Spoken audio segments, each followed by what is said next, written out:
लक्षण धाम राम प्रिय सकल जगत आधार, गुरु वशिष्ठ ते राखे लक्ष्मण नाम उदार। भगवत कथा रसिक भाव भक्तिमती देवियों, गुरु वशिष्ठ ने नामकरण की वेला में जब लक्ष्मण का नामकरण किया तो संक्षेप में उनकी विशेषताओं की ओर भी संकेत किया। उन्होंने कहा कि जो समस्त लक्षणों के नाम है, राम के प्रिय है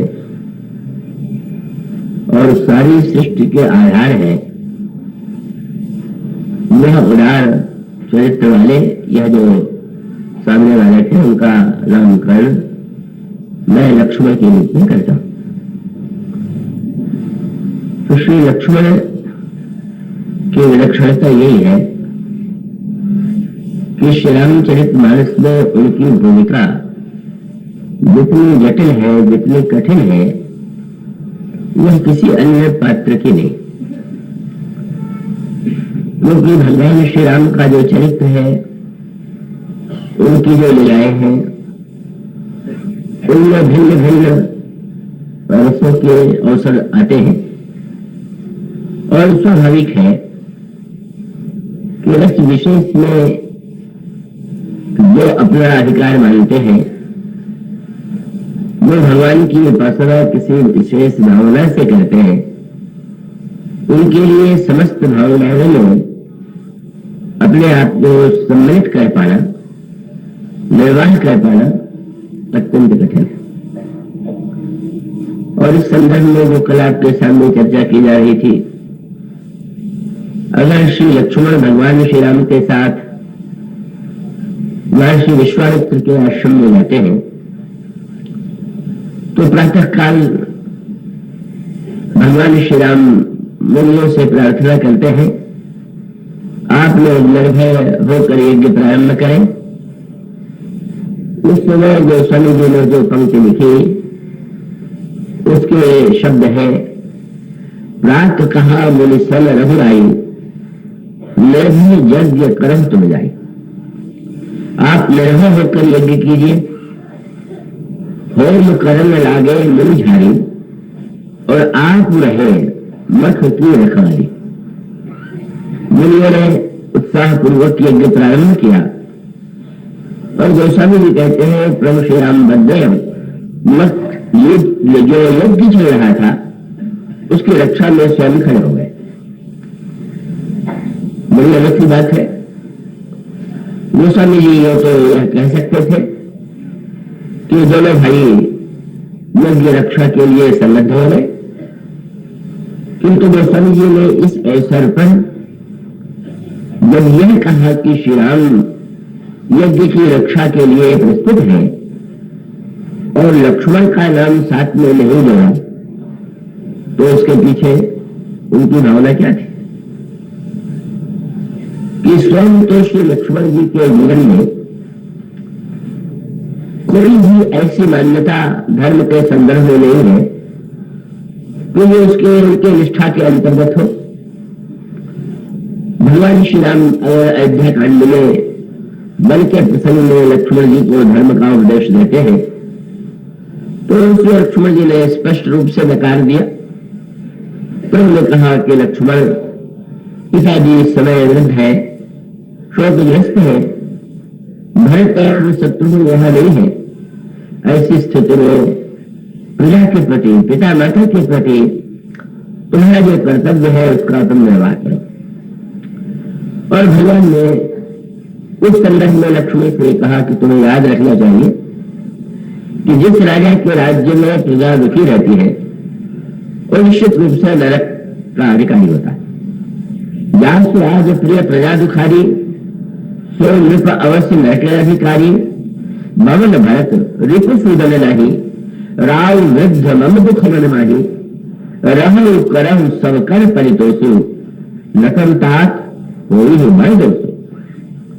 अगर तुम इस कर्तव्य कर्म का धर्म का पालन नहीं करोगे तो महान दोष होगा, महान अपराध होगा, पाप होगा। और यदि तुम कर्तव्य कर्म का पालन करते हो तो ये सचमुच तुम्हारे लिए एक गौरव की बात होगी, समाज के लिए कल्याणकारी होगा। किंतु श्री लक्ष्मण जी ने कुछ वाक्यों में ही इसे नकार दिया। उन्होंने कहा कि महाराज, आपने जो धर्म का उपदेश मुझे दिया है उस धर्म के 3 ही फल हैं। अगर कोई व्यक्ति कर्तव्य कर्म और धर्म का पालन करता है तो उसे समाज में कीर्ति मिलती और साथ साथ उसे ऐश्वर्य ही, कीर्ति के साथ साथ व्यवहार में उस पर लोग विश्वास करते हैं तो अर्थ प्राप्त करने में भी वो सक्षम होता है। और शास्त्र कहते हैं कि धर्म का पालन करने वाले को मृत्यु के पश्चात सद्गति प्राप्त होती है, स्वर्ग प्राप्त होता है, उच्च कोटि के लोक प्राप्त होते हैं। तो लक्ष्मण जी ने कहा कि जिसे इन तीनों वस्तुओं की आवश्यकता न हो, क्या उसके लिए भी धर्म का पालन आवश्यक है क्या? वो कह दिया कि आपके धर्म के उपदेश में मुझे संदेह नहीं है, पर लगता है कि आपने यह उपदेश उपयुक्त व्यक्ति को नहीं दिया। उन्होंने कहा धर्म नीति उपदेशीयता ही कीरति सुगति भूति प्रिय। अब भगवान श्री राम कैसे उन्हें प्रेरित कर सकते हैं धर्म के लिए? भगवान श्री राम यदि कहते हैं कि गुरु पिता माता की सेवा करनी चाहिए तो लक्ष्मण जी उसे भी स्पष्ट शब्दों में नकार देते हैं। तो गुरु पितु माँ तो न जानो खाहू कहो सुहावनाथ पतियाहू न नहीं लालिता गुरु पिता माता, इनके प्रति कर्तव्य बोले सबई एक तुम स्वामी मेरे बंधु अंतर्यामी। स्वाभाविक था, लक्ष्मण जी के इन तर्कों के समक्ष उपह निरंतर हो जाते। और इसका अभिप्राय यह है कि स्वतः लक्ष्मण जी की धर्मनिष्ठा नहीं, वो स्पष्ट रूप से इसे घोषित करते हैं। किंतु इसका तात्पर्य नहीं कि वे धर्म के विरोधी हैं, उनकी निष्ठा तो श्री राम में है। और इस संदर्भ में मुझे स्वर आता है उन पंक्तियों का जो भगवान श्री राम ने वसुंधरा के समक्ष जो पंक्तियां हुई थे। महाराज दशरथ के प्रांगण में बड़ी अद्भुत लीला वसुंधरा के साथ प्रभु करते हैं और बाद में वसुंधरा को उपदेश देते हैं।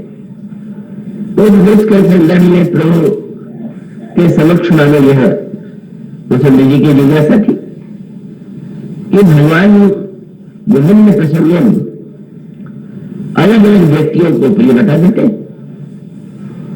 और जिस समय जिसको प्रिय बताते हैं उसको पढ़ करके सुन करके तो नहीं लगता है कि सर्वश्रेष्ठ और सर्वप्रिय, और दूसरे प्रसंग में बिल्कुल दूसरी बात कह देते तो बड़ा विरोधाभास से लगता है। अब अगर अयोध्या कांड में ये कहते हैं कि भरत सरिस प्रिय को जगवाही, क्या संसार में भरत के समान मुझे कोई प्रिय है? तो चुनौती है कोई नहीं। पर जब सुग्रीव से भी ये कह गए कि तुम प्रिय मेरे भरत जी भाता, तो कहां सिद्धांत कराएंगे? भरत के समान कोई प्रिय नहीं, पर सुग्रीव भी भरत के समान प्रिय। और उससे भी आगे कब बढ़ गए जब बंदरों का परिचय देते हुए गुरु वशिष्ठ से ये कहते हैं कि ये सब सखा सुरभ मुनि में कभय समर सागर कह बेरे मन ही कलाग जन्म इन हारे, तो भारत हम तो अधिक प्रिय। तो भरत के समान प्रिय नहीं है कोई, और कभी भरत के समान सुग्रीव प्रिय है और बंदर तो भरत से भी प्रिय है। तो ये कैसा विचित्र है? कई बार एक सज्जन ने मुझसे कहा कि विचित्रवाद करते, कभी आप भरत जी को श्रेष्ठ बता देते हैं कि नहीं लक्ष्मण जी को, कभी हनुमान जी को, कोई सिद्धांत है कि नहीं? तो मैंने यही कहा कि आप अब भगवान राम के सिद्धांत का ही मैं पालन करता हूं और भगवान राम का सिद्धांत को आप देखते ही नहीं, और सिद्धांत को आप ऐसा रस लीजिएगा कि सिद्धांत रहे थे, उसके पीछे एक सिद्धांत है। और भगवान राम ने इसी का स्पष्टीकरण वसुंधरा से किया।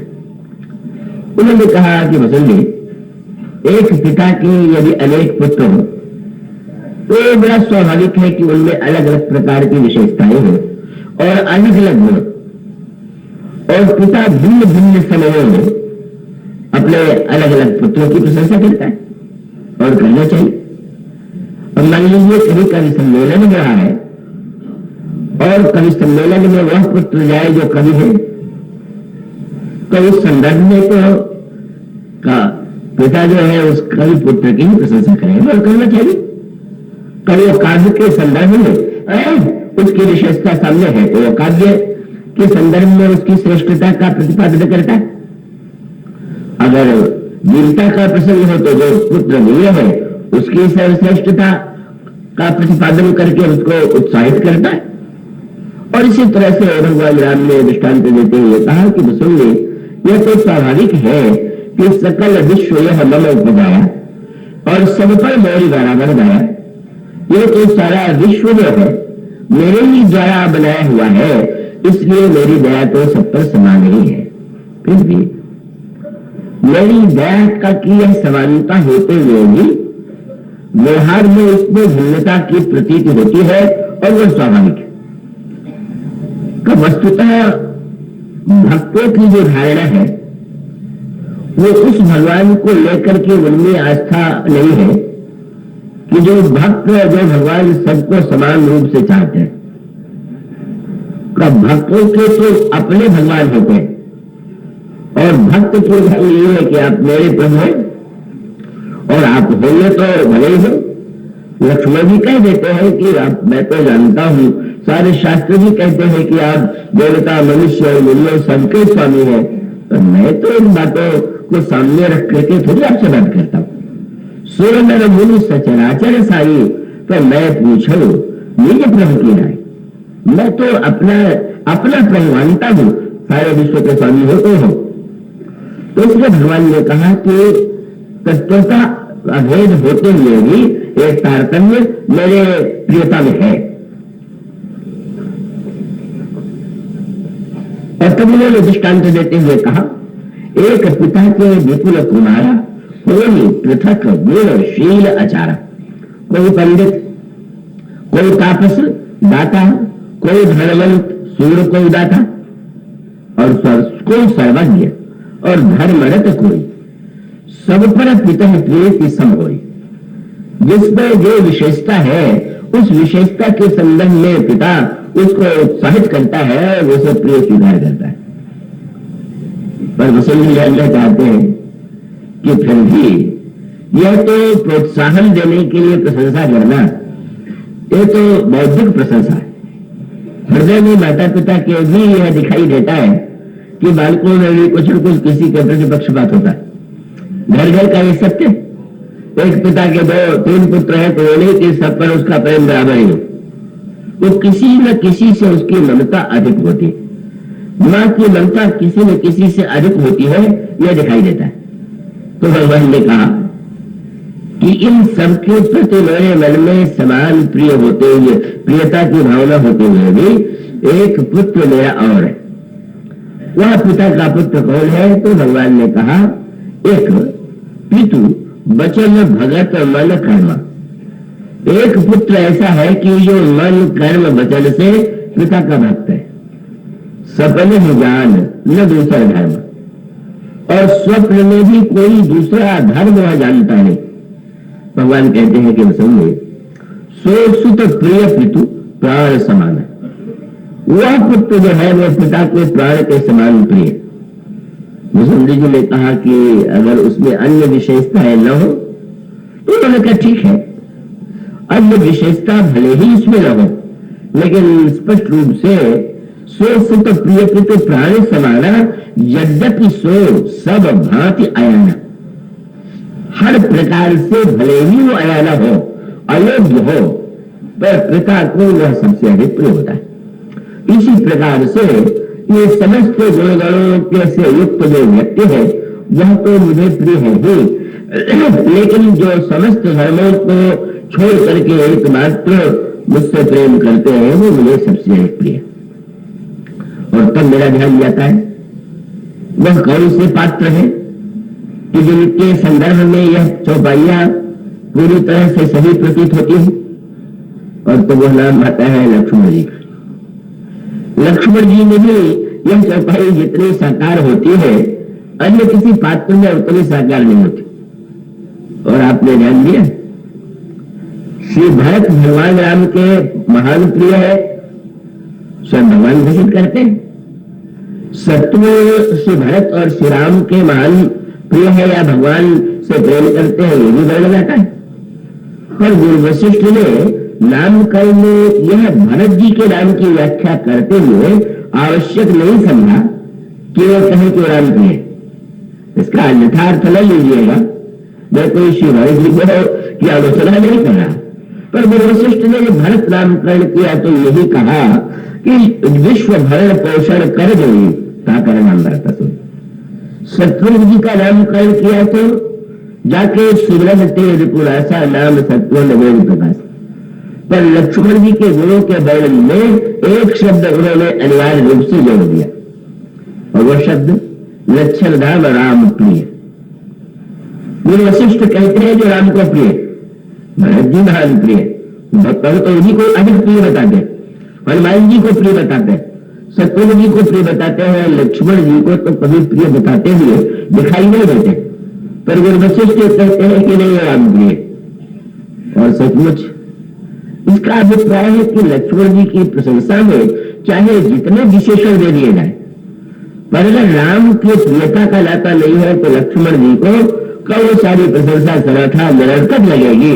उनका तो मुख्य परिचय वही एकमात्र शब्द है जिसके बिना उनका परिचय नहीं है, वो राम प्रिय। और सचमुच उस प्रसंग को जब आप पढ़ेंगे तो अगर आपने गहराई से पढ़ा हुआ तो आनंद आएगा। अब चारों भाइयों का विवाह होने लगा तो गोस्वामी जी ने कहा कि चारों और वर और चारों कन्याएं जो है एक दूसरे के अनुरूप है। और उस समय गोस्वामी जी कहते हैं कि श्री सीता जी का श्री राम से विवाह का जब संपन्न हो गया तो उस समय महाराज श्री जनक ने शतानंद जी ने महाराज श्री दशरथ से प्रस्ताव किया कि अब इन जो 3 और राजकुमार है इनका विवाह भी इसी मंडप में 3 कुमारियां हैं उसे घर दिया जाए। अब जिन 3 कुमारियों को मंडप में बुलाया गया उसमें गोस्वामी जी क्रम क्या लिखते, मांडवी स्तुति कीरति उर्मिला कुंवरी लई हकारिक। बड़े प्रसन्न हुए महाराष्ट्र दशरथ। गुरु वशिष्ठ उन्होंने अनुमति दिया और 3 राजकन्याओं को बुलाया गया। और फिर वही क्रम मांडवी के बाद उर्मिला, उर्मिला के बाद सबसे छोटी सुतकीर्ति। लेकिन गोस्वामी जी मांडवी स्तुति कीरति उर्मिला, मांडवी को बुलाया, सुतकीर्ति को बुलाया, उर्मिला को बुलाया। संकेत क्या है? वहां भी नामकरण में क्रम भंग है। पहले राम का नामकरण, फिर भरत, फिर शत्रु और अंत में लक्ष्मण। और यहां भी नामकरण में सबसे अंत में उर्मिला को ही का ठीक वो दोनों क्रम को जोड़ा जा रहा है। और उसके बाद पूछा गया कि अब किस राजकुमारी का विवाह किससे किया गया और किस कुमार में कौन सा गुण है। तो गोस्वामी जी कहते हैं कि जो मंडली है उनका परिणय श्री भरत से संबंध हुआ। गोस्वामी जी ने बताया वो कुशकेतु महाराज जनक के भाई है, उनकी कन्या है। कुशकेतु कन्या प्रथम जो गुण शील सुख शोभामयी, जो गुणमयी है, शीलमयी है, शोभामयी और सुखमयी है, सो तनय देनी जाहि भरत है। भरत जी से उन मंडली का विवाह हुआ जिनमें ये चारों गुण विद्यमान। सुतकीर्ति जो नाम सुत कीरति, सुलोचन जो बड़ी सुंदर नेत्र वाली है, सुंदर मुख वाली है, जो नाम स्तुत कीरति सुलोचन सुमुखी सब गुण आगरी, सो तनय दीनी का उस सुतकीर्ति राम की कन्या का विवाह शत्रुघ्न जी से किया गया। अब बड़ा स्वाभाविक सा सामने यह है कि भरत जी में शील की प्रधानता, बड़े गुणवान और शीलवान। तो ये कहा कि मांडवी जी जो है वो गुण और साकार शील से का साकार रूप में दिखाई देता है गुण और शील का। और जब उन्होंने कहा कि ये श्रुति कीर्ति है, तो शत्रुघ्न जी का नामकरण करते हुए गोस्वामी जी ने एक वाक्य कहा, नाम शत्रुघ्न वेद प्रकाशा। वेदों ने जिनका प्रकाश किया वह है शत्रुघ्न। तो वेद प्रकाशक की पत्नी का नाम श्रुति कीर्ति, श्रुति वेद को कहते हैं। श्रुति कीर्ति माने जो वेद की श्रुति की कीर्ति है वो भी ठीक ठीक। भरत जी गुण और शील के रूप है, तो मंडवी जी भी गुण और शीलमयी है। अगर वेद प्रकाशा शत्रुघ्न है तो ये श्रुति कीर्ति है। अब जब उर्मिला और शत्रुघ्न के परिणय की बात आई तो गोस्वामी जी ने एक ऐसा बढ़िया शब्द चुना, और ये दोनों राजकुमारियों के साथ नहीं। मांडवी जी भी सीता जी की छोटी बहन है, कीर्ति भी सीता जी की छोटी बहन है, पर इन दोनों के नाम के साथ तुलसीदास जी ने यह लिखना आवश्यक नहीं समझा कि सीता जी की ये छोटी बहन है। पर जब उर्मिला का नाम देने लगे तो ये नहीं कहते हैं कि जनक के पुत्री, बोले जानकी लघु भगिनी, ये सीता जी की छोटी बहन। मांडवी नहीं है क्या? कीर्ति नहीं है क्या? और सगे के रूप में देखिए तो ऐसे उर्मिला का जन्म सुहेला के गर्भ से हुआ है। सीता जी का जन्म तो गर्भ से नहीं हुआ कि कहने वो सगी बहनें थी, वो भी तो भाव के द्वारा कन्या है और वो गर्भ से जन्म लेने वाली। पर मानो गोस्वामी जी का संकेत है कि अन्य लोगों की प्रियता के लिए भले ही और विशेषताएं काम बने, पर लक्ष्मण के प्रिय बनने के लिए तो उनको जानकी लघु भगिनी होना आवश्यक है। क्यों? मानिए सभी राम के नाते, जहां उनको राम से नाता लगेगा तो उनको लगेगा कि हाँ, इनके प्रति मेरा मन जो है वो मेरे मन के अंकुर। मानो नामकरण में जैसे लक्ष्मण जी के साथ राम प्रिय लिखने का यह अर्थ नहीं है कि अन्य दोनों राम प्रिय नहीं। और इसी प्रकार से जब उर्मिला के लिए सकल सुंदर शिरोमणि, तो शिरोमणि कहना तो ठीक था, क्योंकि शेषनाग को मणि प्रिय हो तो वो तो शिरोमणि कह करके सुंदर शिरोमणि कहा। पर साथ साथ उन्होंने कहा कि मत भूलिए कि जानकी लघु भगिनी, जिससे राम सीता का नाता नहीं जुड़ा हुआ है वो लक्ष्मण के लिए कोई उसका अर्थ विशेष नहीं है। इसलिए मानो इनके साथ तो ये शब्द जोड़ना ही होगा। तो सत्य तो यही है कि लक्ष्मण जी में सब कुछ है, पर स्वयं तो उनकी दृष्टि में उस होने का कोई अर्थ नहीं है। वह तो राम प्रिय, और राम प्रिय के साथ साथ हमने जो शब्द कह दिया अयाना, भरत जी से बढ़ के सयाना कौन होगा? शत्रुघ्न जी से बढ़कर के सयाना कौन होगा? पर लक्ष्मण शेषावतार है, उनका ऐश्वर्य, उनकी महिमा आपके सामने रखी गई। किंतु भगवान राम जिसको अयाना की उपाधि देते हैं वो लक्ष्मण है, और वो अयाना शब्द का प्रयोग आपको कहां मिलेगा? परशुराम जी और भगवान राम के संवाद में। जब लक्ष्मण जी की बातों से परशुराम जी महाराज का क्रोध बढ़ता जा रहा है तो प्रभु ने हाथ जोड़ करके कहा कि महाराज क्षमा कीजिए, क्या नाथ करिए बालक पर छोड़ो। इस बालक पर तो आपको छोड़ करना चाहिए। बड़ा क्रोध है, ये बालक किस तरह से है? और श्री राम से कम स्वस्थ या कोई छोटे से तो लक्ष्मण जी नहीं है, और भगवान राम कह रहे हैं नाथ करिए बालक पर छोड़ो। व्यंग भरी दृष्टि से परशुराम जी ने श्री राम की ओर देखा। अच्छा, ये बालक है, कितने वर्ष का बालक है? अवस्था भी बताओ जाओ, 1 वर्ष 2 वर्ष 4 वर्ष 5 वर्ष, तुम इसको किस अर्थ में बालक कह रहे हो? तो प्रभु ने और अनोखी बात कह दिया, बोले तो दुधमुआ बालक है। शब्द यही उन्होंने कहा, महाराज नाथ करिए बालक पर छोड़ो सूद दूध मुख, अरे तो दुधमुआ खड़िए नको। और इसका अभिप्राय है कि जो बालक इतना नन्हा है कि माँ का दूध छोड़ करके और उसके लिए कुछ है ही नहीं, और अगर उस पर किसी को क्रोध आवे तो क्रोध करना सार्थक नहीं है। तो ये तो जो महाबालक है और ये इसलिए आपके कृपा का पात्र है। तो फिर मुझसे इतना बकवास क्यों कर रहा, इस तरह से उत्तर प्रत्युत्तर क्यों कर रहा है? तो कहने लगे कि जो प्रभु प्रभाव कछु जाना, आपका प्रभाव नहीं जानता होगा। प्रसन्न हुए परशुराम जी और कह दिया कि आपको रुष्ट इसलिए भी नहीं होना चाहिए कि अगर आपका प्रभाव जानता होता तब तो आपकी स्तुति करता, लेकिन जो पे प्रभु प्रभाव कछ उजाला तो की बराबरी करत अयाना। अरे आप तो सयाने हैं, ये तो अयाना है, अयाना है, दुर्गुना है, आपके प्रभाव को जानने वाला नहीं है, इसलिए क्षमा करिए, कृपा कीजिए। तो ये तो इसमें यही लगता है कि परशुराम जी की प्रशंसा है, पर आप उस पंच के संदर्भ में देखिए, भगवान के यहाँ अयाना की उपाधि मिल जाना जितनी बड़ी सफलता है, सयाना बनने में उतना लाभ नहीं। जहां व्यक्ति सयाना हुआ उसके साथ साथ उसके ऊपर कर्तव्य, कर्म, क्या उचित क्या अनुचित, सारी बातें कही जाएंगी। लेकिन अगर कोई नन्हा दुधुआ बालक है तो क्या कोई कहता है कि बिना नहाए पड़ा दूध पीता रहता है, चाहे जहां पड़ा रहता है, कोई उसको कुछ नहीं कहता है, क्योंकि वह सचमुच ऐसा बालक है कि जो पूरी तरह से मातृ दुग्ध पर आश्रित है। भगवान राम के शब्दों को बहिरंग अर्थ में देखें तो लक्ष्मण जी की निंदा, पर आगे चलकर के गोस्वामी जी ने कहा सुन मेदो गुण बचन रहू पड़े।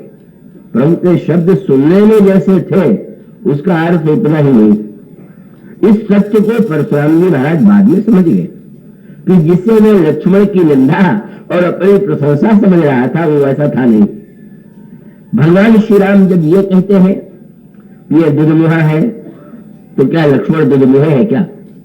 और बड़ी सरल सी बात, बालक जो जो बड़ा होता है उसको दूध के साथ साथ और वस्तुएं भी चाहिए, पर जो नन्हा शिशु है वो तो अन्य वस्तुओं को, अन्न या पौष्टिक पदार्थ ग्रहण करने का अधिकारी नहीं है, वो तो माता के दूध के द्वारा ही पालित होता है।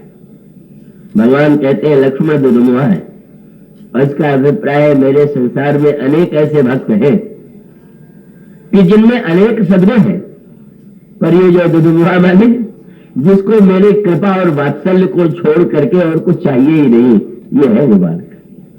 यही भगवान का तात्पर्य है लक्ष्मण में।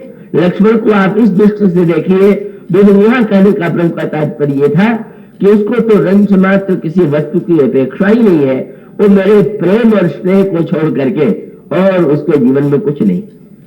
और इसीलिए जब प्रभु ने उपदेश दिया और लक्ष्मण से ये कहा कि तुम अयोध्या का भार उठाओ, मनो संकेत था कि तुम तो शेष हो, तो प्रभु ने लक्ष्मण जी ने कहा कि महाराज आप तो स्वयं मुझे बालक ही मानते हैं ना, कि अब मेरे विषय में आपका विचार बदल गया, और विचार बदल गया है तो आप जब कहते हैं कि तुम भार उठाओ, तो आप ये बताइए कि मंदर मेरू के लिए मराला, क्या कोई हंस से ये कहेगा कि तुम बड़े प्रसिद्ध और बड़े तुम्हारी ख्याति है तो तुम पहाड़ को उठा लोगे, तब सिद्ध होगा कि तुम योग्य हो?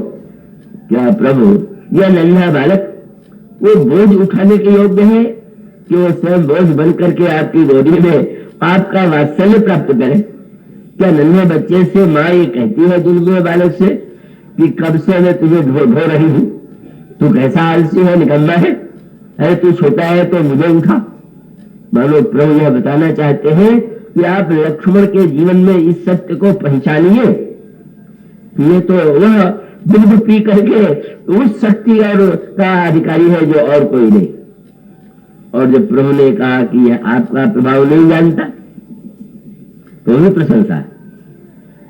कोई व्यक्ति ऐसा कि केवल हीरे को छोड़ करके और किसी रत्न को धारण भी न करता हो, और उसके सामने कोई चमकता हुआ कांच ले आवे और उससे कहे कि जरा बताओ तो इसका दाम क्या है, तो कहेगा मैं तो इसका दाम जानता नहीं। प्रभु ने जब यह कहा कि यह आपका प्रभाव नहीं जानता, तो क्यों नहीं जानते? उसका कारण है लक्ष्मण जी एक प्रभाव जानने वाले, और वह प्रभाव क्या है? गोस्वामी जी ने कहा उमा पार्वती सती के प्रसंग में कहीं न सकत कछु अति गंभीरा प्रभु प्रभाव जानत मत धीरा। मानो संकेत यह था कि जो श्री राम के प्रभाव को जान जाएगा, हरिचंद जी हिरण को व्यवहार के कांचन कर परेखिए क्या, अब क्या उसको किसी अन्य के प्रभाव की अनुभूति होगी क्या? क्यों प्रभाव के विषय में सोच सकता है क्या? तो प्रभु एक और तो कहते जा रहे हैं आपका प्रभाव नहीं जानता, पर आंतरिक तात्पर्य जब मेरा प्रभाव जान गया तो क्या और जानना बाकी। और इसके व्यवहार में जब आपको नासमझी दिखाई दे जाए तो समझ लीजिए कि यही वह बालक है जो मुझे यद्यपि सो सब भांति अयाना सो सुत प्रिय पितु प्राण समाना, इस तरह से सांकेतिक भाषा में एक और लक्ष्मण जी की आलोचना प्रतीत हो रही और दूसरी ओर प्रभु उनकी यह विशेषता बताना चाहते हैं कि लक्ष्मण जी के जीवन का तो एक ही केंद्र बिंदु है, वह है श्री राम से प्रेम और श्री राम की प्रीति को छोड़ करके है। वैसे अगर ढूंढे तो ये भी कर सकते हैं कि ऐसा कौन सा गुण है, ऐसी कौन सी विशेषता है जो लक्ष्मण जी में नहीं, पर वह केवल विशेषता उनकी अपने की न हो करके वो जो बात आपके सामने कही जा रही कि प्रभु को जिस समय जो आवश्यकता है, बस लक्ष्मण की भूमिका प्रभु को केंद्र में बना करके है, किसी धर्म या कर्तव्य कर्म गुणे। और इसलिए जब प्रभु ने प्रातः काल महर्षि विश्वामित्र से ये कहा कि आप निर्भय होकर के यज्ञ कीजिए, और तुलसीदास जी ने लिखा कि भगवान राम धनुष बाण लेकर के यज्ञ की रक्षा करने लगे, तो कोई पूछ सकता है कि लक्ष्मण जी को कैसे भूल गए। तो उन्होंने कहा कि यज्ञ में लक्ष्मण की कोई विशेष उनके लिए कोई आकर्षण नहीं, पर भगवान राम को यज्ञ प्रिय है और यज्ञ की रक्षा में सन्नद्ध है।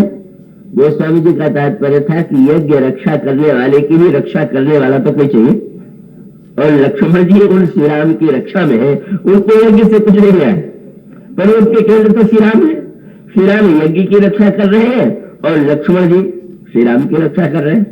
और सचमुच इस युद्ध में सबसे बड़ी भूमिका तो लक्ष्मण जी की है।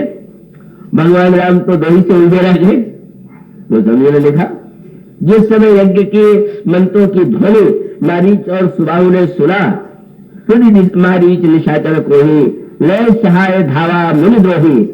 और भगवान राम ने पहले मारीच को देखा, बिन फल बाण राम ते ही मारा, बाण मार करके उसको समुद्र के किनारे फेंक दिया। पावक सर सुबाहु पुन जारा, सुबाहु को अपने बाण से जला दिया। भगवान ने सोचा अब जो बचे हुए राक्षस हैं उनका भी संहार तो होना चाहिए, पर जब लौट करके देखते हैं तो एक भी राक्षस नहीं, तो बोले अनुज निशाचर कटक से मारा। भगवान राम जब तक दो का वध करते हैं तब तक सारे निशाचरों का जो संहार कर देते हैं लक्ष्मण। तो लक्ष्मण जी की जो निष्ठा है वह तो प्रभु में है, प्रभु की प्रसन्नता में है। और सचमुच इतने महान योद्धा, इतने महान वीर, और इसीलिए तो प्रभु ने बड़े गर्व से विभीषण से कहा था कि जगमह सखा निशाचर जेते लक्ष्मण हने विखवाते थे। और ये वस्तुता हुआ तो लक्ष्मण जो है एक निमेष में ही सारे राक्षसों का संहार कर लेता है। पर वह वीर व्रती लक्ष्मण जब पुष्पवाटिका में श्री राम के साथ आ रहे हैं तो कितनी जटिल भूमिका है। एक ओर वीर रस की पराकाष्ठा और दूसरी ओर श्रृंगार रस, और श्रृंगार रस की भी कितनी एक विलक्षण सी स्थिति है कि भगवान श्री राम बहिरंग दृष्टि से उनके बड़े भाई, और उस प्रसंग में भगवान राम के द्वारा जिस भाषा का या जिन शब्दों का प्रयोग किया जाता है उसमें तो श्रृंगार रस की भावना है।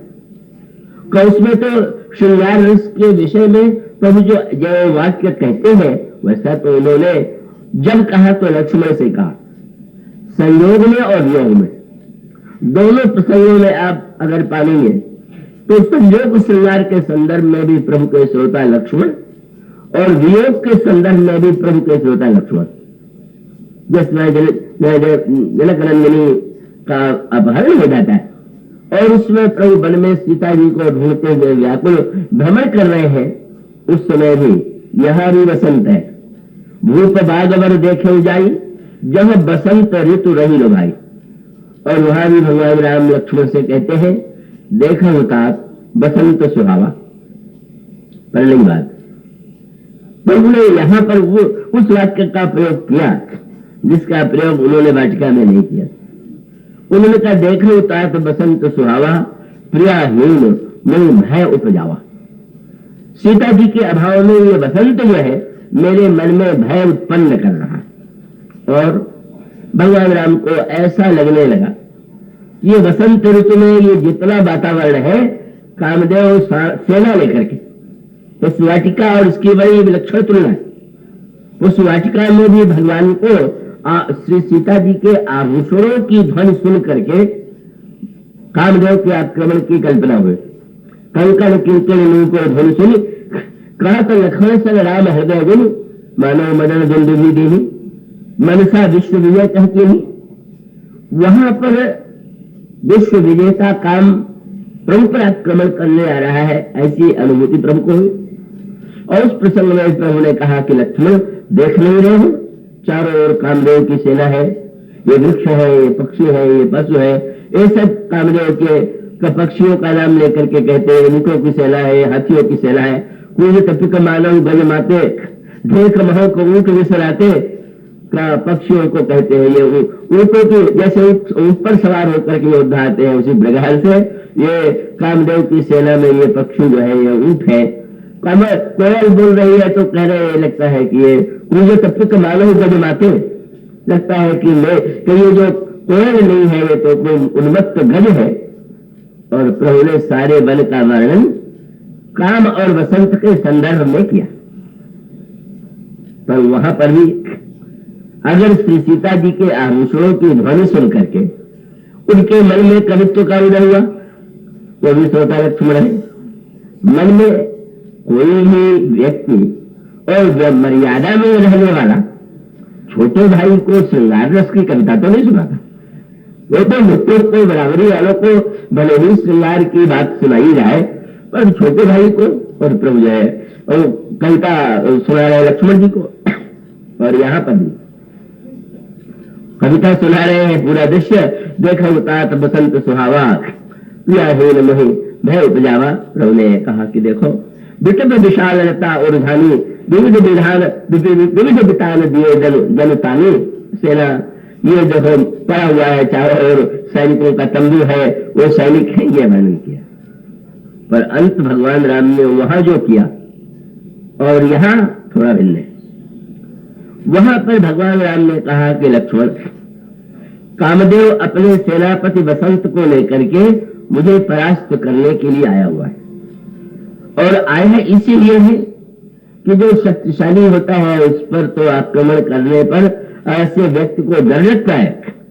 पर अब काम को तो मिल गया है, पता की शक्ति ही नहीं, शक्ति चोरी चली गई है। इसीलिए उसका ये दुस्साहस हो गया है कि इसी समय राम को हराने का उचित अवसर है। और इसलिए विरह विकल बलहीन मोहि, जाने से निपट अकेल। उसको लगा कि राम शक्तिहीन है, अकेले हैं, तो सहित विपिन मधुकर खग मदन कीन बगमेल। देख लो, पर अगला वाक्य कह करके प्रभु ने ऐसी विलक्षण स्थिति लक्ष्मण जी की किया। काव्य भाई कितना अद्भुत संकेत। लक्ष्मण जी के बोलने के पहले प्रभु ने कहा कि लक्ष्मण, ऐसी स्थिति में जब मैं शक्तिहीन हूं और कामदेव सेना सहित आक्रमण के लिए आया हुआ है, तो मेरा हारना तो असंभावित है, लेकिन मैं परास्त होने से बच गया। क्यों? का सेना लेकर के कामदेव आया, वसंत आए, वसंत सेनापति है। और उसके बाद कामदेव ने ये कहा कि पहले पता तो लगा लो कि राम का कोई सहायक तो नहीं है, सीता तो नहीं है। और जो ही आकर के उसने तुमको देखा तो उसका सारा उत्साह ठंडा हो गया। प्रभु कहते हैं कि विरह विकल बलहीन मोहि, जाने से निपट अकेल, सहित विपिन मधुकर खग मदन कीन बगमेल। देख गए रापा सहित तास दूत सुनी बात, दे कीनो हटक तब, दे कीनो हटक तब कनका। मानो कामदेव जो है उसने सेना को रोक दिया। नहीं, लक्ष्मण है, बिल्कुल भूल मत कर आक्रमण करने की। प्रभु क्या बताना चाहते हैं? प्रभु का तात्पर्य है कि लक्ष्मण वैसे ही प्रिया के वियोग में व्याकुल हूं, और बसंत में वह भावना और उद्दीप्त होती है, और मेरी ऐसी लगती है कि मेरी बुद्धि शक्ति समाप्त हो गई है, मैं अत्यंत निर्भर हो गया हूं। लेकिन तुम्हें देख करके काम रुक गया। प्रभु का संकेत यह था कि जब मुझे ये ध्यान आता है कि सीता का वियोग हो गया और बिल्कुल मैं विवेक शून्य होना चाहता हूं, और तुम्हारी ओर मेरी दृष्टि चली जाती है और ध्यान आता है कि 13 वर्ष से वियोग होने पर भी जो का तो है, तो मुझे संकोच लगता है कि बड़ा भाई होने के नाते थोड़ा तो मुझे विवेक होना चाहिए। तुम्हारी उपस्थिति के द्वारा ही मैं सुरक्षित हो गया। मानो लक्ष्मण जी का जो अंतःकरण है वो कितना वैराग्य युक्त है, कितना श्री राम के प्रति का निष्ठावान है, इसकी प्रशंसा बड़ी काव्यमयी भाषा में प्रयोग करते हैं। तो वहां पर भी लक्ष्मण और यहाँ गुरुदेव के पूजन के लिए पुष्प लेने के लिए आए हुए हैं और आए हैं। तो गोस्वामी ने बड़ी काव्यमयी भाषा में कहा कि पहले बाग देखा और बाग के मध्य में तड़ाग देखा। तुरंत गोस्वामी जी ने देखा बाग तड़ाग बिलो की प्रभु हर से बंधु समेत परम रम्य आराम यह जो राम ही सुख दे। एक वाटिका अशोक वाटिका थी, बड़ी विलक्षण वाटिका। गोस्वामी जी से किसी ने कहा इस वाटिका की विशेषता तो बताइए। मैंने एक वाक्य में इसकी विशेषता समझ लो। क्या? वो विशेषता ये है कि तह अशोक उपवन जह आई सीता बैठी शोक करता है। यह वो अशोक वाटिका है जहां सीता जी शोक में ग्रस्त है। इस बात का वर्णन किया गया तो पूछा गया इस बात की विशेषता बताइए। बोले क्या बताओ? परम रम्य आराम यह जो राम ही सुख देते। वह राम जिनके नाम की व्याख्या यह कह करके की गई कि जो आनंद संग सुख राशि सी कहते त्रैलोक्य सुपासी सो सुख धाम राम अस नाम। सारे संसार को विश्राम देने वाले, सुख देने वाले राम जहां आकर के विश्राम और सुख प्राप्त करे, उस वाटिका की विशेषता में क्या बताऊं। पर वहां भी वही मधुर संकेत, दोनों प्रसन्न हुए। क्या देख करके? बोले बाग और तड़ाग देख करके। यही एक दूसरे के पूरक। कल इसकी ओर संकेत किया गया था। लक्ष्मण जी और श्री राम क्या है? मानो लक्ष्मण अगर बाग है तो प्रभु तड़ाग है। दोनों का एक साथ होना जैसे बड़ा सौंदर्य की दृष्टि से ही नहीं, आनंद की वृद्धि के लिए, स्नान के लिए, अन्य वस्तुओं के लिए परम कल्याणकारी है, सुखद है, प्रिय है। मानो प्रभु को ऐसा लगा कि जैसे तड़ाग जो है बाग के द्वारा चारों ओर सुरक्षित घिरा हुआ अपने आप को अनुभव करता है, इसी प्रकार से लक्ष्मण के द्वारा मैं सुरक्षित हूं। और लक्ष्मण जी को लगता है बाग में आने का फल तो तड़ाग में स्नान करना है। मानो जैसे बाग और तड़ाग दोनों सुखद है, इसी प्रकार से प्रभु ने कहा लक्ष्मण देखो ना बाग में तड़ाग है। लक्ष्मण जी ने कहा प्रभु मुझे तो लगता है कि तड़ाग में बाग है, क्योंकि वृक्षों की छाया सरोवर में पड़ रही है। बाग में तड़ाग, तड़ाग में बाग, श्री राम में लक्ष्मण, श्री लक्ष्मण में राम। और इस आनंदमय वातावरण प्रभु मालियों से पूछते हैं क्या हम दोनों भाई पुष्प ले ले? मालियों को आश्चर्य होता है, फिर भी 14सी चितई पूछ माली गण लगे लेन दल फूल मुदित मन, प्रसन्न मन से ले रहे। और उसी समय श्री किशोरी जी आती है। और जब श्री किशोरी जी आती है तो गोस्वामी जी ने कहा प्रभु तो बाग में जो दल और फूल है उसका चयन कर रहे हैं, लक्ष्मण जी उनके साथ और वह श्री सीता जी। कोई अवसर सीता तह आई गिरिजा पूजन जन पठाई संग सखी सब सुभग सयानी गाम ही गीत मनोहर बानी। और वह श्री सीता जी कहा जाती है मज्जन करी सर। भगवान राम ने अगर बाग के पुष्पों का और दल का चयन किया तो सीता जी ने तड़ाग में स्नान किया। और वो एक बड़ा स्वतंत्र प्रसंग है, उसमें तत्व ज्ञान भी है, उसमें भक्ति की पराकाष्ठा भी है, पर उस संदर्भ में उतने विस्तार का समय नहीं। यह जो प्रसंग है उस समय जब भगवान श्री राम लक्ष्मण और के साथ पुष्प चयन करते हैं, कल और परसों आपके सामने यह बात कही गई थी कि पूरे प्रसंग में लक्ष्मण जी एक वाक्य नहीं बोले और भगवान राम बार बार बोले और लक्ष्मण जी बिल्कुल नहीं बोले। और दृश्य वही था कि भगवान श्री राम जब पुष्प ले चुके, लक्ष्मण जी ने भी स्नान किया है कलियों का। उसी समय जनक नंदन ने जब स्नान करके पूजन करके भगवान राम के सौंदर्य का वर्णन सुनकर के दर्शनों के लिए चल पड़ते हैं। तो उस समय उनके आभूषणों की ध्वनि है, कंकड़ है, किंकड़ी है, नुपुर है, हाथ में कंकड़ है, कट में किंकड़ी है, चरणों में नुपुर है, इनकी ध्वनि होने लगी। और वह ध्वनि प्रभु ने सुनी, और सुनने के बाद क्या वह ध्वनि लक्ष्मण जी के कान में नहीं गई होगी? तो गोस्वामी जी कहते हैं भगवान राम ने उसे सुना। और उसके साथ साथ एक अनोखी बात आप पाएंगे कि गोस्वामी जी ने गीतावली रामायण में इस प्रसंग का और भी मधुर वर्णन किया है। गोस्वामी जी ने बड़े मधुर पद में गीतावली रामायण में ये लिखा कि भोर फूल बेली दे को गए दो भाई। इस तरह से उस समय गोस्वामी जी ने अंत में वो पंक्ति लिखी कि श्री राघव जी सिया जी को नयन मिलिदे के मोद। जब आगे चल करके भगवान राम और सीता जी परस्पर सामने आए और दोनों की दृष्टि एक दूसरे की ओर गई, तो किसी ने पूछा उस समय कैसा लगा? बोले कहदे कोण जोग कछु बातें से बनाई। क्या उसका वर्णन किया जा सकता है? ये तो जो मैं वर्णन कर रहा हूं तो बातें बनाना है, वो वास्तविक है, उसका वर्णन कौन कर सकता है? फिर भी उन दोनों के नेत्र का परस्पर मिलन जो है कैसा लगा? तो उसमें गोस्वामी जी ने कहा कि इस दृश्य को लक्ष्मण जी ने भी देखा, सखियों ने भी देखा, पशु पक्षियों ने भी देखा। और गोस्वामी जी कहते हैं कि बस वैसे ही प्रिय लागे जाकी जैसे ही सगाई। उस दृष्टि मिलने का अर्थ सबको एक नहीं लगा। जिसका जैसा नाता है उसको उस नेत्र के मिलन में वैसे अर्थ की अनुभूति। क्या इसका वर्णन किया जाए? यह पराकाष्ठा। और इसलिए आप देखेंगे कि वहां पर भगवान राम की भूमिका, लक्ष्मण की भूमिका दिखाई देती है। सीता जी के वियोग में अगर प्रभु अत्यंत व्याकुल होकर के वर्णन करते हैं तो लक्ष्मण की भूमिका उपदेशक जैसे दिखाई देते। लक्ष्मण समझाए बहुभाती। लक्ष्मण जी प्रभु को समझाते हैं, नहीं धैर्य धारण कीजिए, वो तो उससे होगा जिसने हरण किया है उसको दंड मिलेगा।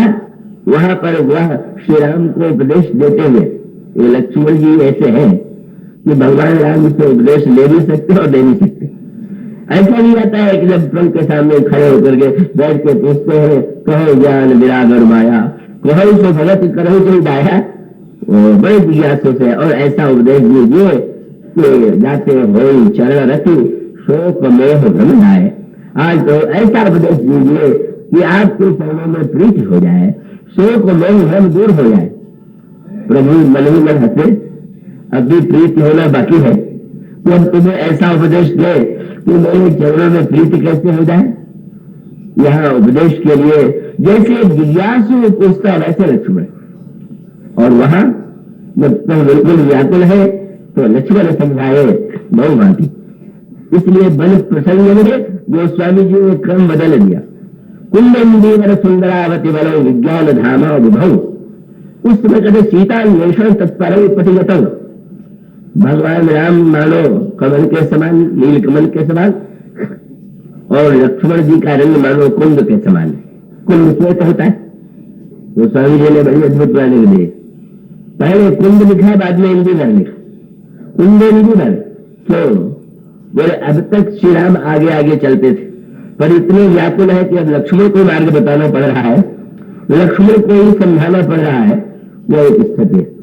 और यहाँ पर प्रभु के कान में ध्वनि गई, और जब देखा कि लक्ष्मण पर तो उसकी प्रतिक्रिया नहीं दिखाई दे रही है, तो प्रभु के मन में जिस काव्य की सृष्टि कही उसका वर्णन करते हुए कहा, लक्ष्मण देख नहीं रहे हो? कंकड़ किंकड़ मुकुड़ धुलसुनी, कहा तो लक्ष्मण संग राम हृदय गुनी, मानो मदन बिंदु भी दीन्ही, मनसा विश्व विजय कह केनी, अस कई फिर चितरे तेरी ओरा, सिय मुख श्रुति भय नैन चकोरा, भय विलोचन सारु अचंचल, मन हो सकुच निमित दिगंचल। भगवान राम ने कितनी मधुर कल्पना किया, तो लक्ष्मण क्या रसिक नहीं है कविता की? क्या एक बार तो कहते कि वाह बड़ी अद्भुत कल्पना है आपकी, आप प्रशंसा करते हैं किसी की, कहते हैं कि कवि की कोई प्रशंसा न करे तो उसको बड़ा दुख होता। ना समझ प्रशंसा कर दे तो भी दुख होता है। असमझवार सराही हो और समझवार को मऊ, ये जो समझ होता है उसको दो बातें बड़ा कष्ट देती है कि जो ना समझ है वो प्रशंसा करे और समझदार मौन रहे। अब मान लीजिए कोई गायक गा रहा है बड़े मधुर स्वर में और वो किसी भिन्न राग में गा रहा है, और एक ऐसा नासमझ व्यक्ति कि जिसको राग रागनी के नाम का भी पता नहीं है और प्रशंसा करते करते दूसरे राग का नाम लेके कहे कि क्या बढ़िया ये राग गाया है, तो गायक को श्रुति सुनेगा कि अगर यही इसकी समझ है तो इसको मेरे संगीत का कोई क्या अर्थ क्या। भगवान राम मौन थे और मौन ही रहे, और वह मौन पुष्पवाटिका में रहा, सायंकाल के समय रहा, रात्रि में भी सारी दिनचर्या बदली हुई थी। का प्रभु जो है सायंकाल के समय संध्या करने जाते हैं और लक्ष्मण जी साथ में है। वहां पर प्रभु जो है बड़ी विलक्षण मनस्थिति में दिन भर श्री सीता जी के सौंदर्य का चिंतन होता रहा, और सायंकाल के समय तक भी मनस्थिति ये है कि संध्या करने चले दो भाई, लेकिन संध्या के समय स्थिति तो यही विचित्र हो गई कि पश्चिम में मुख करने के स्थान पर पूर्व दिशा में बैठ गए मुख कर। सायंकाल की संध्या पश्चिम दिशा में की जाती है मुख करके, तो गोस्वामी ने कहा कि प्रभु ने पूर्व दिशा की ओर देखा, चंद्रमा को देखते ही ये मुख शरीर से देख सुख पावा। सीता जी के मुख का ध्यान आ गया और फिर सोचने लगे कि क्या यह चंद्रमा श्री हमारे विदय नंदिनी के मुख से इसकी तुलना हो सकती है। तो प्रभु ने एक नई बात की, अब कविता लक्ष्मण को नहीं सुनाई। बोले दिन में इतना सुनाया एक बार भी नहीं बोले, अब ये कविता हम भीतर ही रखेंगे तो मैं नहीं सुनाएंगे क्या। प्रभु सोचने लगे, सिय मुख सरिस देख सुख पावा, बहुर विचार कीन मन माही, सिय बदन सन हिमकर नहीं, जन्म संदो पुन बंधु विष दिन मलिन सकल अंक, सिय मुख समता पावकिन चंद्र बापुर अंक, घटई बढ़ई बिरैन दुखदाई, ग्रसई राहु निज संदीप आई, कोक शोक प्रद पंकज दोही, और गुण बहुत चंद्रमा तो ही, वह देही मुख पर दीने, हो दोष बड़ अनुचित कीने। लेकिन सिय मुख छवि विभिन्न याद बखानी, बस अपने आप में कविता का निर्माण और कविता का आनंद ले रहे। अब आप लक्ष्मण जी को देखिए, आप किसी के साथ कहीं पूजन पाठ में जाए और उसका मन कहीं अन्यत्र दिखाई दे तो आप कहेंगे कहीं ऐसा होता है। दो सोता में बगल वाला सोए तो परिचय है तो जगा देते, सुनो तो क्या। जब लक्ष्मण जी देख रहे हैं कि न भगवान संध्या का मंत्र बोल रहे हैं, न गायत्री जप कर रहे हैं, कुछ मन ही मन चंद्रमा को देख की कल्पना कर रहे हैं, तो क्या लक्ष्मण जी ने याद दिलाया कि महाराज जी क्या हो रहा है, आप चुप कैसे बैठे। नहीं, प्रभु अगर आनंद में डूबे हुए हैं तो लक्ष्मण जी बिल्कुल भी संध्या नहीं करते। संध्या में उनकी कोई आसक्ति नहीं, प्रभु नहीं करते हैं, प्रभु की प्रसन्नता है तो कर लेंगे, और अगर प्रभु जो है संध्या नहीं कर रहे हैं तो लक्ष्मण जी। उसके बाद यह काव्य भगवान राम का बहुत विलंब तक चलता रहा, और गोस्वामी ने कहा गुरु पहुंच चले निशा बढ़ जाए, संध्या करने आए थे विलंब हो गया। और उसके पश्चात नित्य गुरुजन के चरणों की सेवा करते थे। तो आज गोस्वामी जी ने कहा कि कर मुनि चरण सरोज प्रणामा, आयस पाई कीन विश्रामा। विश्वामित्र जी एक सर्वज्ञ मुनि है, उन्होंने कहने आज चरण सेवा नहीं होगी, आज तुम जाकर के विश्राम करो। प्रभु ने आज्ञा का पालन किया, विश्राम किया। और हम लोग की बात, एक दिन पहले लक्ष्मण जी तो नित्य ही चरण दबाते थे, और आज उन्होंने चरण नहीं दबाया। कितना हृदय विलक्षण होगा, क्योंकि वो केवल स्थूल क्रियावादी नहीं है कि अब मैं नित्य चरण दबाता था तो आज नहीं दबाऊंगा तो सेवा की कमी रह जाएगी। वो अच्छी तरह समझ रहे हैं कि प्रभु जो है किस दिव्य स्थिति में है, उनके आनंद में, रस में, रंग मात्र मेरी उपस्थिति बाधक न बने। ऐसा दिव्य समर्पण, ऐसा मूक भाव, और वो दिन भर मौन, रात्रि भर मौन कब टूटा। वो स्वामी जी ने कहा जब प्रातः काल प्रभु ने कहा लक्ष्मण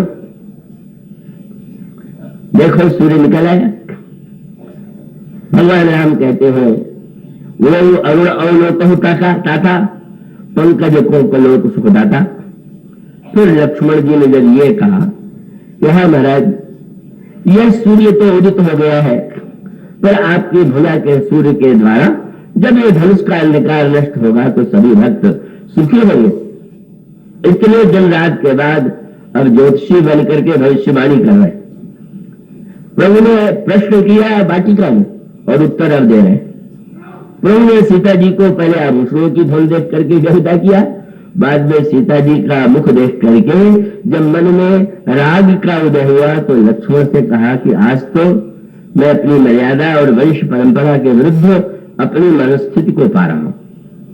आज तक मेरी दृष्टि कभी परिस्थिति और सौंदर्य और राग के रूप में नहीं हुई, पर आज तो मैं कहूंगा कि जासु दिनों की अलौकिक शोभा। और मानो भगवान राम पूछते हैं लक्ष्मण से, मैं नहीं जानता कि ऐसा क्यों हो रहा है, सो सब कारण जान विधाता। लक्ष्मण जी ने प्रातः काल भविष्यवाणी करते हैं तो लक्ष्मण जी ने कहा विधाता क्या जानेगा, मैं जानता हूं। और वह है कि वस्तुतः वह धनुष तो आपके द्वारा ही ध्वंस होना था। आपके मनस्थिति में जो बात आई वो विकृति कैसे होगी?